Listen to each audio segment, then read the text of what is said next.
নমস্কার বন্ধুরা, আজ আমরা কথা বলবো বিরাট কোহলি ও বাবর আজমের মধ্যে কোন ক্রিকেটার টেস্ট এবং ওডিআই ক্রিকেটে সবথেকে বেশি সফল। Personal information. Virat Kohli, date of birth 5ই নভেম্বর 1988 সালে। বাবর আজম, 15ই অক্টোবর 1994 সালে। বিরাট কোহলি, এজ 36 বছর। বাবর আজম 30 বছর। Virat Kohli, height 5 foot 9 inch. Babar Azam 5 foot 11 inch. Virat Kohli, batting style right handed batsman. Babar Azam right handed batsman. ODI batting. Virat Kohli match খেলেছেন 299টি, বাবর আজম 128টি। বিরাট কোহলি রান করেছেন 14,085, Babar Azam 6,106। Virat Kohli average 58.02, Babar Azam 55.51। Virat Kohli strike rate 93.42, Babar Azam 87.92। Virat Kohli highest 183, Babar Azam 158। Virat Kohli 4 মেরেছেন 1318টি, 6 মেরেছেন 153টি। বাবর আজম 4 মেরেছেন 465টা, 6 মেরেছেন 63টা। বিরাট কোহলি হাফ সেঞ্চুরি করেছেন 73টি, সেঞ্চুরি করেছেন 51টি। বাবর আজম হাফ সেঞ্চুরি করেছেন 35টি, সেঞ্চুরি করেছেন 19টি।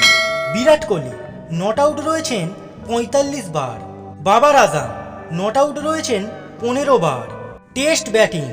বিরাট কোহলি ম্যাচ খেলেছেন 123টি, বাবর আজম 59টি। বিরাট কোহলি রান করেছেন 9,230, Babar Azam 4,235। Virat Kohli average 46.85, Babar Azam 42.78। Virat Kohli strike rate 55.58, Babar Azam 54.39। বিরাট কোহলি হাইয়েস্ট 254, বাবর আজম 196। বিরাট কোহলি 4 মেরেছেন 1027টি, 6 মেরেছেন 30টি।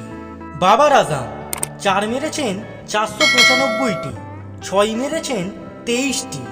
বিরাট কোহলি হাফ সেঞ্চুরি করেছেন 31টি, সেঞ্চুরি করেছেন 30টি।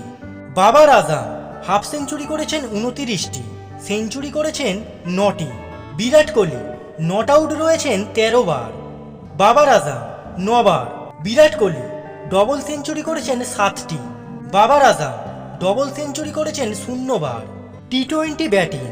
বিরাট কোহলি ম্যাচ খেলেছেন 125টি, বাবর আজম 128টি। বিরাট কোহলি রান করেছেন 4,188, বাবর আজম 4,223। বিরাট কোহলি অ্যাভারেজ 48.07, বাবর আজম 39.84। বিরাট কোহলি স্ট্রাইক রেট 137.05, বাবর আজম 129.23। বিরাট কোহলি হাইয়েস্ট 122, বাবর আজম 122। বিরাট কোহলি 4 মেরেছেন 369টি, 6 মেরেছেন 124টি। বাবর আজম 4 মেরেছেন 447টি, 6 মেরেছেন 73টি। বিরাট কোহলি হাফ সেঞ্চুরি করেছেন 38টি, সেঞ্চুরি করেছেন 1টি। বাবর আজম হাফ সেঞ্চুরি করেছেন 36টি, সেঞ্চুরি করেছেন 3টি। বিরাট কোহলি নট আউট রয়েছেন 31 বার, বাবর আজম নট আউট রয়েছেন 15 বার। এই ধরনের গুরুত্বপূর্ণ তথ্য জানতে চ্যানেলটিকে অবশ্যই সাবস্ক্রাইব করুন। আপনাদের সাপোর্টই আমাদের চলার পথের হাতিয়ার হবে।